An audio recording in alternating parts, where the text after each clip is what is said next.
people that listen to this podcast are just really cool people. And you're great, and you're great parents because you want to be better than your parents. You want to be the best you can for your kids.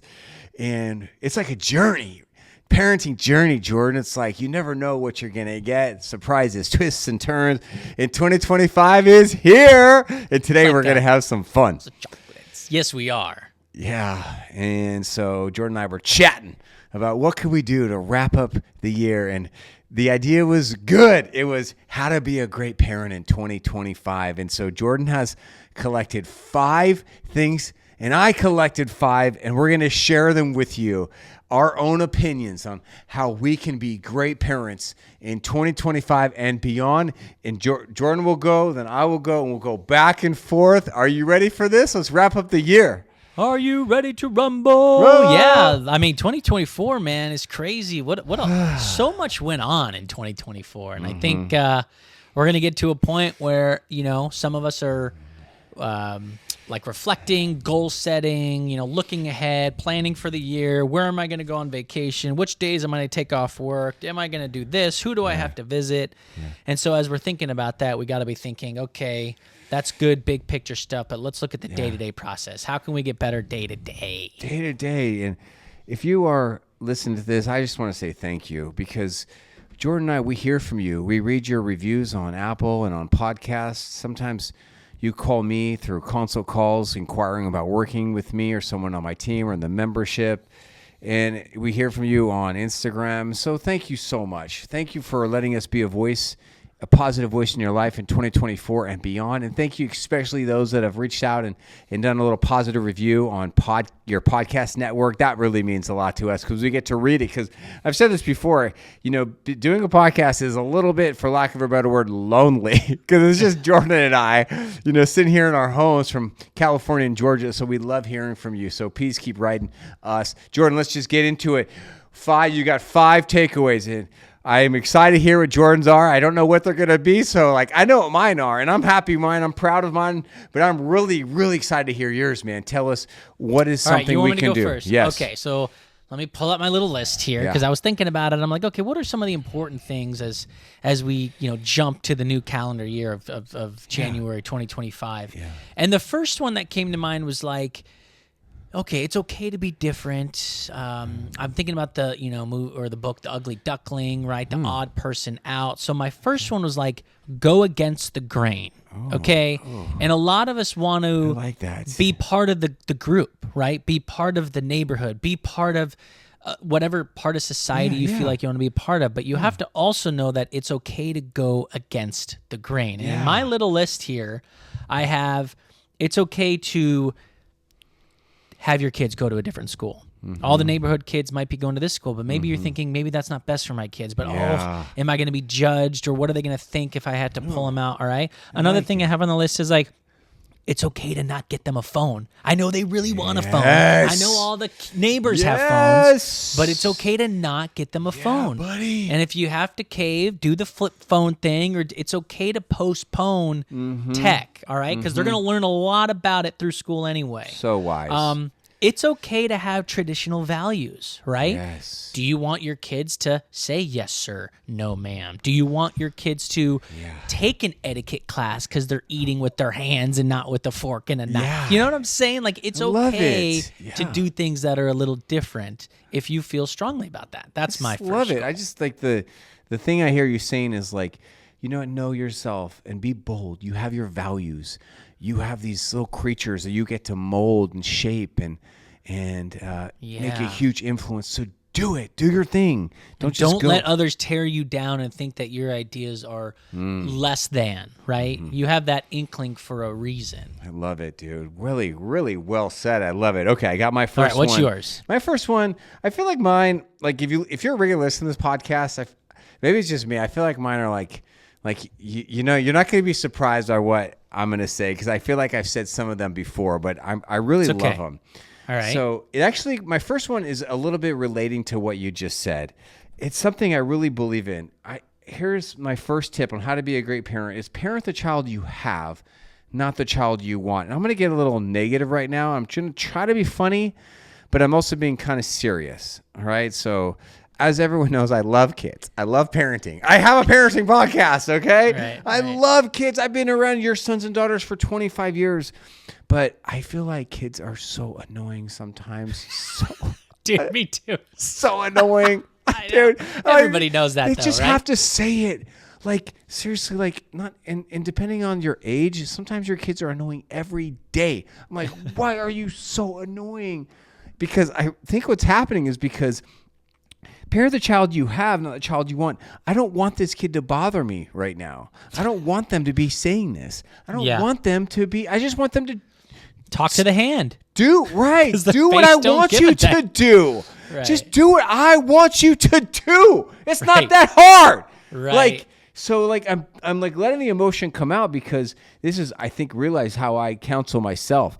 Like, parent the child you have means like your child, just accepting your child and knowing that they're different, their emotions are different, how they think is different, their hobbies are going to be different. And it's just so freeing to be like, you know what, this is not my little robot. They're not my bonsai tree.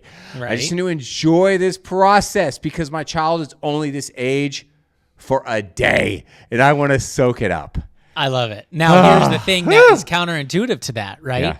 You want your kids to do what you say just cause, right? But the irony here is you teach like, well, I'm going to teach you why I think this way, and I'm going to explain to you the reason behind all this so you understand and we're willing to do it. But what's ironic about that is really what you're saying is, hey, do this. Well, I don't want to. Do it. Why? Because I said so. Right? It's like, literally, because I said so, I know best. Right. I don't have to tell you, this is what you need to do now. I know.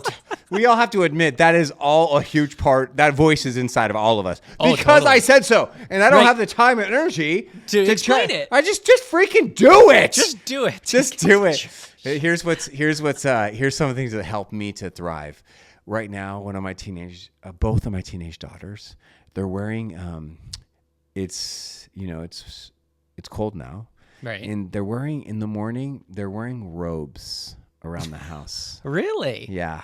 Kids are into robes nowadays? I know. That went away forever. They got robes. And I think it's so adorable and beautiful. And just, like, I look at them like, gosh, these beautiful young women. I have 2 teenagers. And, like, I'm going to look back on these days. I'm going to miss them. I'm going to miss all the noise and all the tood and all the this and the arguing and the sisterly bickering. And I'm going to miss that I had these 2 beautiful girls that are wearing robes in the morning. I just thought, I love that. I love that image because it's so much better than the image of like the slippers, the baggy pants, like a robe seems just cleaner and just like put together, right? It's not like, I threw on the Snuggie and I'm walking around with this oversized blanket. It's like, no, I put a robe on and I'm just waking up. Like last night I went to a really nice spa. It was a spa that took place in my home office. And it was held by my 8-year-old and her best friend, Riley, who's 9. And they had a menu, and they were giving out massages? They did not offer massages. Oh, they I love a offered kid's massage. a facial. Like okay. But it was like a light therapy. She like took these lights, and she's like, now close your eyes and calm down. And she's like, all these lights in my eyes. And then, of course, my daughter does the hair. So she's like over watering my hair with the water spray. It's like, okay, stop. That's enough water. And of course, she doesn't stop. I was like, okay, my hair. Okay. Now I got drips coming down on my clothes. So I'm just like, you know what? Here's some cucumber. Close your eyes. We're going to put some cucumber on your face. Right. It's like, here's some shaving cream. I'm going to shave your face now, Dad. No, we're good. So between friends, it was pretty annoying, right? Doing this for like 30 minutes. Like my kids aren't listening to this because they're like kind of bothering me. But you know what? I didn't let any of that come out. Good. I'm just like, this is a beautiful spa with an 8-year-old and 9-year-old.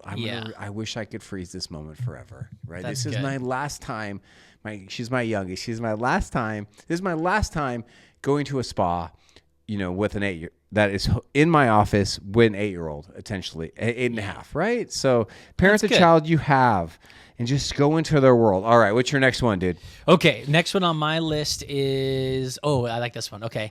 Teach your child or your children one of your passions, right? So today I was talking to a couple and I was at a lunch with them and they were talking about their son and their son was like, man, I want to spend more time with Dad. So the son came up with the idea, I should learn to golf because Dad golfs a lot. Yeah.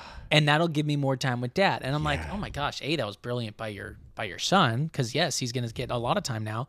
But B, like, how come the dad didn't offer that to your kid? And I think they did with lessons and stuff. But I remember seeing a clip on social media, and it was this, think of like just your typical redneck hillbilly out in a John boat, thick, Southern accent, or, talking about like, I love having kids. I don't know why people have a problem having kids, because here's the reality. You got a lifetime fishing partner. He'll go out with you. He'll help gut them fish with you. I was like, that's a good point. Like you have this built-in buddy if you have kids. And obviously you have to hope that they like what you like, but how are they going to know if they do or don't like what you like if you don't teach them?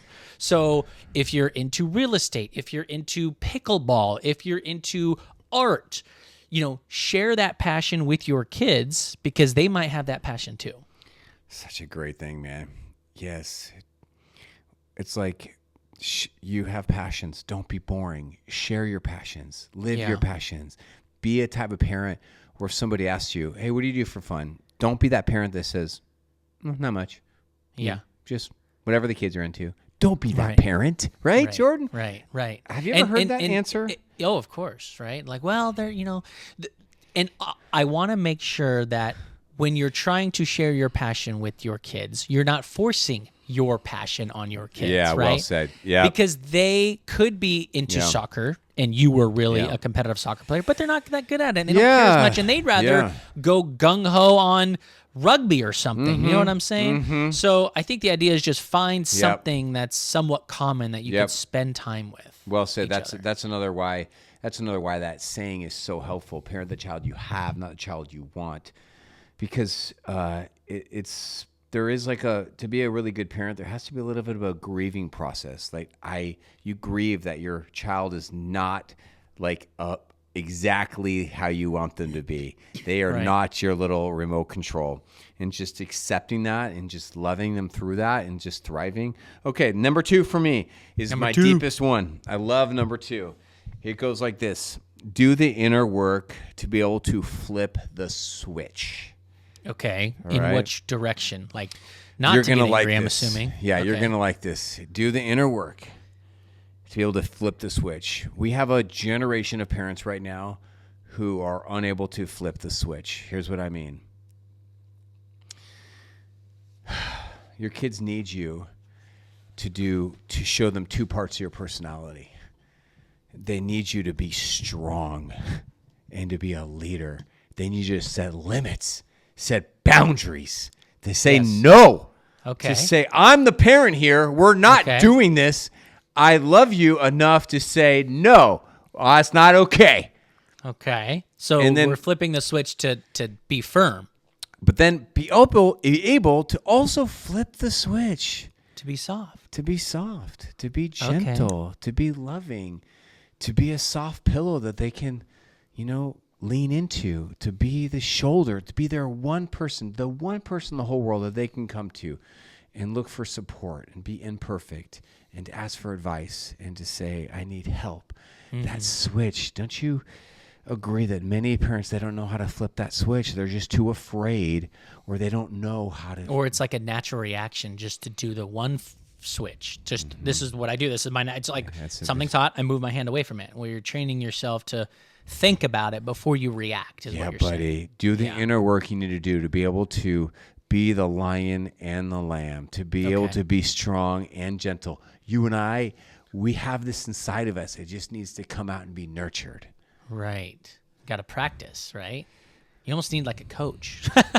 You almost need like someone to like see how you're acting and then help give you tips. Maybe there's some expansion on that, and maybe that goes into sign up for a parenting class, not necessarily with you, but if they can, great. But they've got local parenting classes. You could sign up one with your church, or you can find some kind of buddy to help help you get better.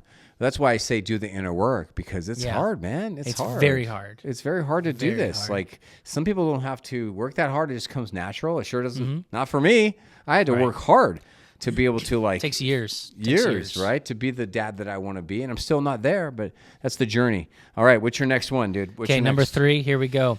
support your spouse and their parenting journey. And I'm going to explain this for a second. What a beautiful okay? thing that in your top 5, you're talking about your spouse, which is really wise and incredible. Wow, gosh, you are such a great co-host and a great person. I love hearing from you. Tell me more. Okay. Thank you. So what I'm witnessing in today's world, okay, is we're talking a lot about gentle parenting, okay? We got to be gentle. We have to give the kids what they want. They'll find out that they want the hard things later in life and blah, blah, blah. For guys, that doesn't come as natural. Let's okay? go. So a lot of the men that I'm surrounding myself with, or I see, they're succumbing to their wife's overall leadership or word or rule. And it's like, this is how we're doing things. And so then the husband has to be like, well, I try to do it the other way, but apparently I'm not allowed. Or apparently I can't do this. So common. Yes. It's very common. So and then common. You get older and these kids aren't listening. They're not respecting anybody. And there's something to be said for a dad's voice to be loud and stern when it wants to be loud and stern. All right? So I'm mostly saying this to both sides, but reality is the moms. Let your husbands, fly on their own parenting journey. You can coach from the side, but don't do it from the side. Don't do it in the specific time where they're getting out. If they're responding to their kid or whatever. But you know what I mean? Because a lot of the times it's like the dad will do something and the mom will be like, we're not doing that right now. And then the guy just like walks away with his tail between his legs. Yes, just totally. The dehumanization of the masculine figure, the father figure. It really makes sense that you need, a male and a female. You need an X and a Y, right, to make a baby.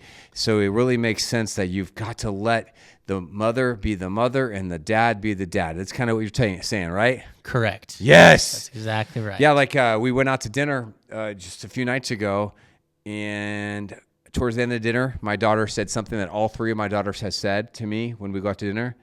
She said, Dad, can we go run around outside?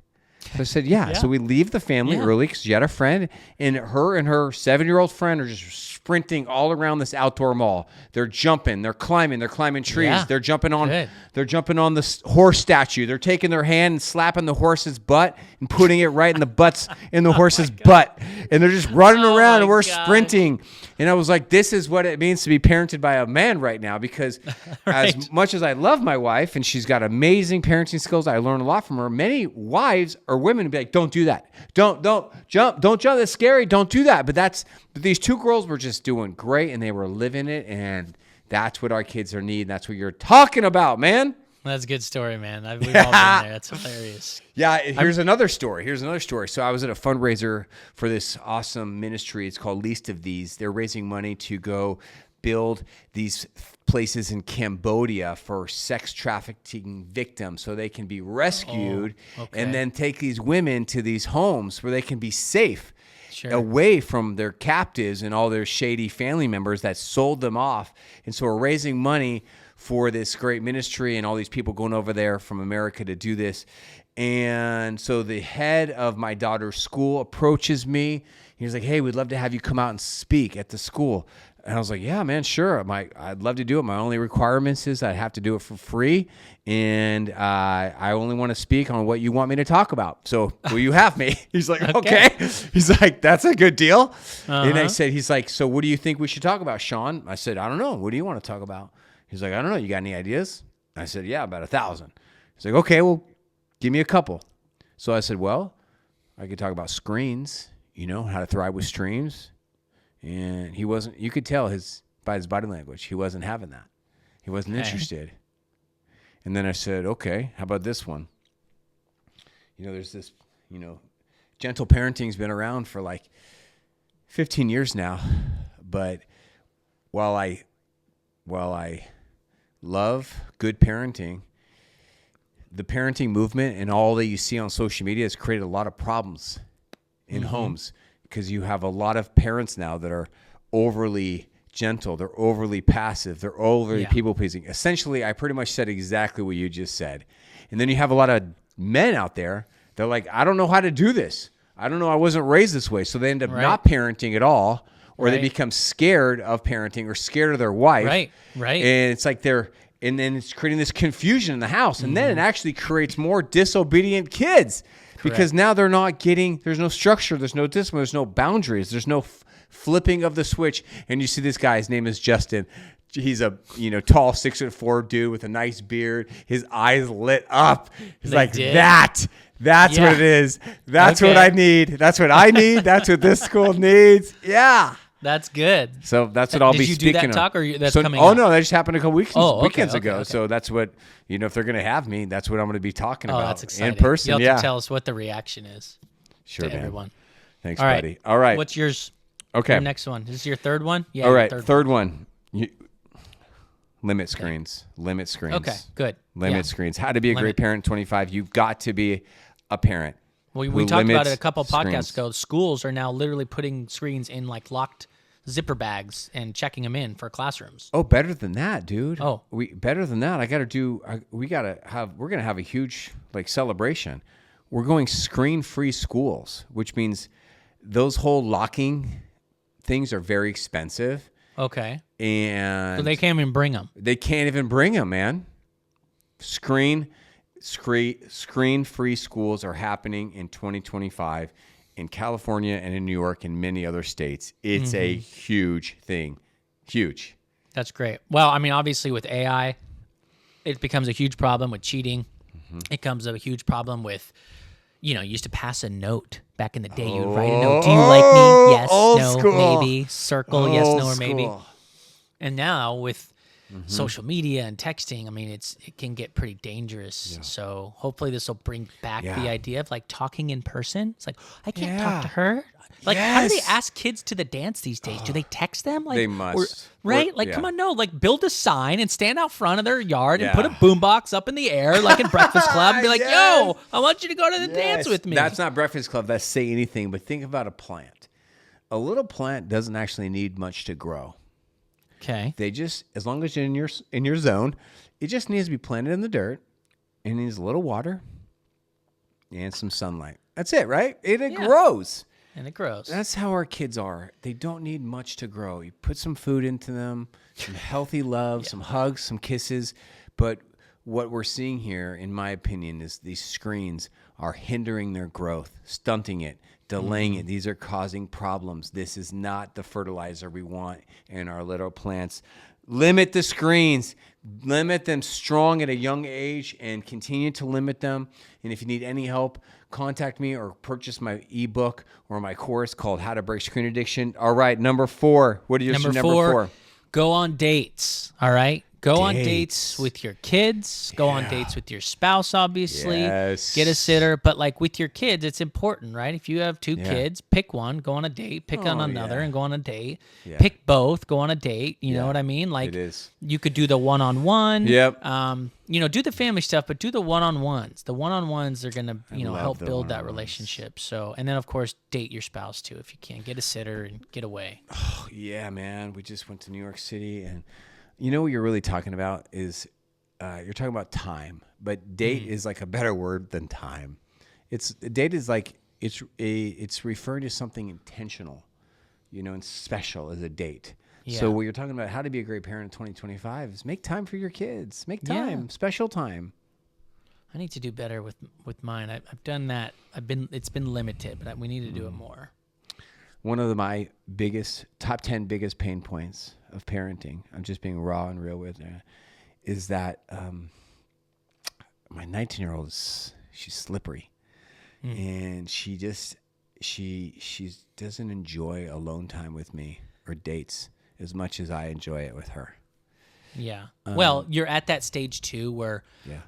I just remember when my parents were like, man, when I turned 18, I couldn't get out of my house fast enough. Yeah, So you're at yeah, that age of like yeah. independence and wanting Yeah. your own journey. And then they hopefully will circle back maybe. Yeah, so she enjoys like little short conversations, but the idea of me hey, how about me and you go get a Starbucks, or want to get some Chinese food, or you want to do something? She's like, I don't know. Try an activity. What is she into? I have. That's the thing. It's just a tough. This is why one of the keys to parenting teenagers is just being patient. Patient, right?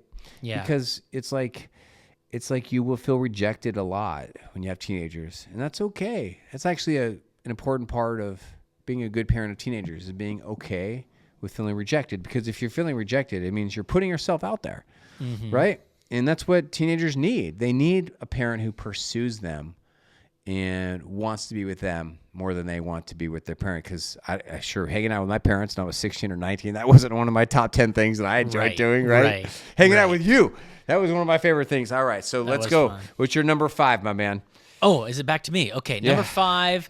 It kind of goes with my number 1 of going against the grain, but this one is just like, and I actually looked at Google for help for this. So I was like, maybe there's a way of going old school. So we're going from this gentle parenting cycle and now trying to like mold us into bringing in old school methods. So it's okay to have strict rules, and I think you should, okay? Yes, yeah. In old school parenting, there's an emphasis on manners, all right? Like teach etiquette, say please, chew with your mouth closed. Yes. Like, be nice to your sibling. Bedtime. Obviously, routine is huge for Sean Don, as we've heard on this podcast. But like, it's not like, well, they're 9 and let's let them live their best life. They can stay up till 4 a.m. playing Fortnite. It's fine. They'll sleep in the next day. Like, that's not good for them.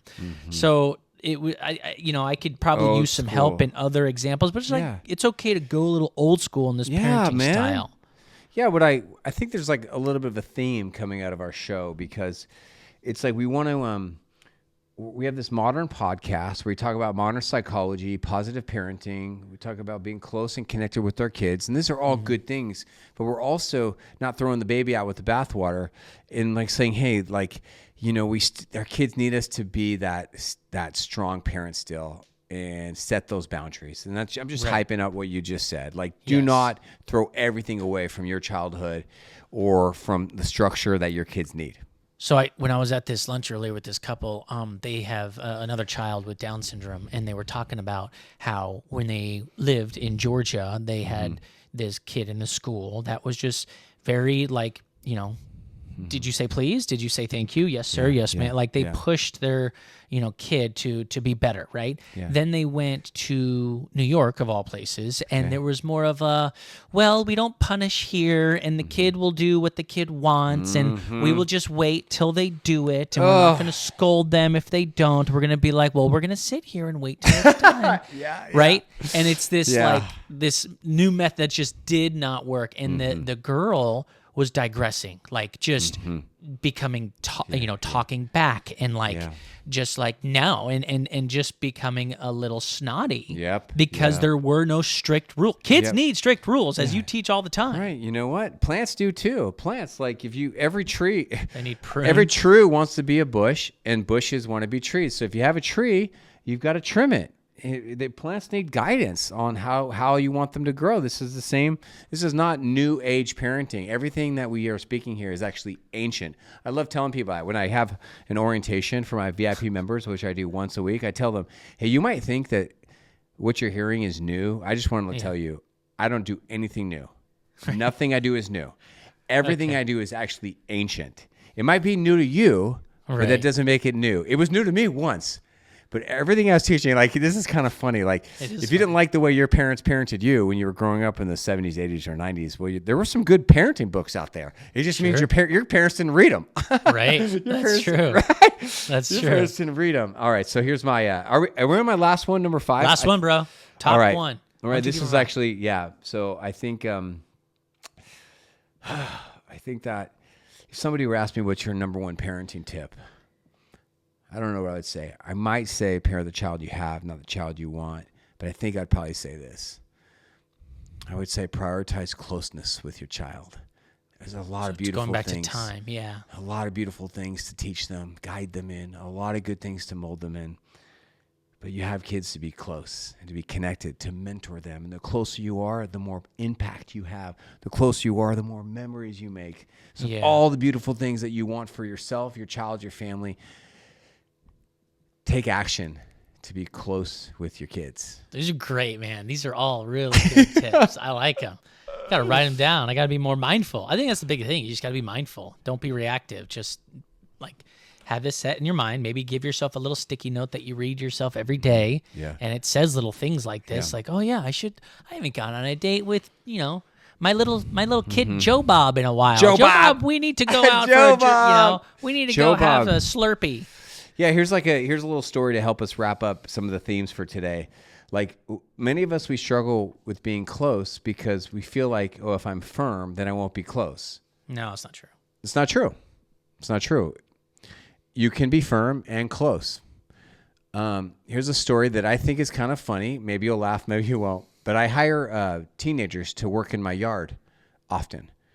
Like right now, yesterday, I had a 15-year-old, a 14-year-old, and a 19-year-old doing yard work for me at the same time yesterday. Nice, dude. Yeah. Can I ask how much you pay out there? What's the California I pay rate good, for man. I pay $15 to $20 an hour. Oh, yeah. That's what I Yeah. made when I did some yard work back in the Yeah. day in San Diego. Yeah, Yeah. spent the summer doing a retaining wall for a buddy. $20 Yeah, an hard hour. work. Oh, hard work. Yeah. Oh, totally. these are some. If it's easy work, it could be 15. If it's hard work, it's 20. Okay. And so about 3 weeks ago, I had two of these teenagers were coming out, and they were building a shed for me, a plastic shed that we got off Amazon. Nice. It's like a puzzle. You just put it together. It's a pretty piece easy. of crap. No, it was like you have to have a PhD in engineering, put together. and you have to be fluent in Mandarin to put this stupid. This is not IKEA. My buddy, even Brandon, came out. He lost his temper. He's like, "I'm done with this shed." It was piece of crap shed. Oh my but gosh. rewind the story. I came out after checking with them the first 3 hours of them working on the shed. And let me just paraphrase. I'll shorten up the story. I said to them, guys, What are you doing? What's taking so long? What's taking so long? Like, this is not okay. They had done nothing. Like, yeah, we're doing the best we can. I said, well, okay, I got to let you know, you guys are fired. You're fired.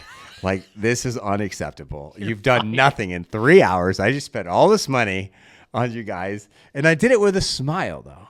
I said it like this. It was kind of like this. I said, look, I'm going to let you guys are fired from this job. You suck.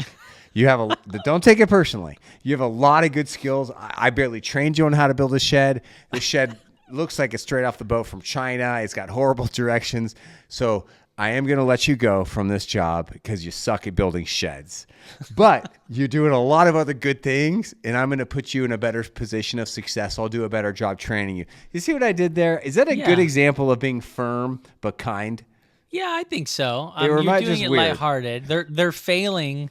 They're climbing the corporate ladder of success by failing. It sounds like they suck Yeah, at and this, you but don't I'm going to move you into this position, and Yeah. you're going to be so much better. But you did good because it could have been really bad if you were like, get off my property. You're so fired. Right. Never come back. Obviously, that would Yeah, not go firm well. and kind is what Dr. Amen talks about. And he's a famous psychologist. He wrote a bunch of books. His name's Dr. Amen, as in like in Jesus' name. Amen. Yeah, yes, he's one of the top. Or is it Amen? fights- It's Oh, Amen. I think it's Amen, actually.